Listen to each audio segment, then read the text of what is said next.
నేనైతే ఫలక్నామా కాళీమాత టెంపుల్ దగ్గరకొచ్చాను. చెట్టు కింది దొరసాని దగ్గరికి. చూసారా జనాలు ఎంతమంది ఉన్నారో కదా! నియర్లీ 4½ to 5 కిలోమీటర్స్ వరకైతే లైనయితే ఉంది. ఇంతకు ముందుకైతే ఇక్కడ అసలు టెంపుల్ ఉందని కూడా ఎవ్వరికీ తెలీదు.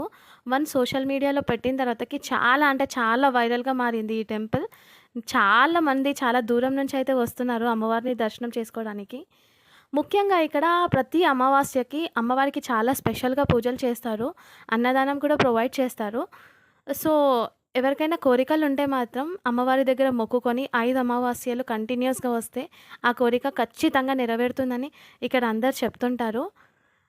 ఇక్కడైతే స్పెషల్ ఏంటి అంటే అమ్మవారికి అమావాస్య రోజు పూజ చేస్తారు. నార్మల్‌గా ఏ గుడిలో అయినా కూడంగా అమావాస్య అంటే అంత పెద్దగా ప్రిఫర్ చెయ్యరు. కానీ ఇక్కడైతే అలా కాదు. అమావాస్యకే స్పెషల్‌గా పూజలు చేస్తారు.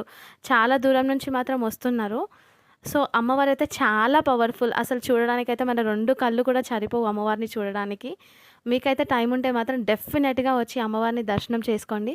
అంతా మంచి జరుగుతుంది మీకు కూడంగా. అమ్మని శ్మశాన కాళిక అని కూడా పిలుస్తారు. నార్మల్‌గా ట్యూస్‌డే, ఫ్రైడే, సండే అండ్ అమావాస్యకి చాలా స్పెషల్‌గా పూజలు చేస్తారు అమ్మవారికి. మీకేవైనా కోరికలుంటే తప్పకుండా అమ్మవారిని ఈ డేస్‌లలో ఎప్పుడైనా మీకు కుదిరినప్పుడు వచ్చి దర్శనం చేసుకోండి. అమ్మవారి ఆశీర్వాదం ఉంటే మీకు ఖచ్చితంగా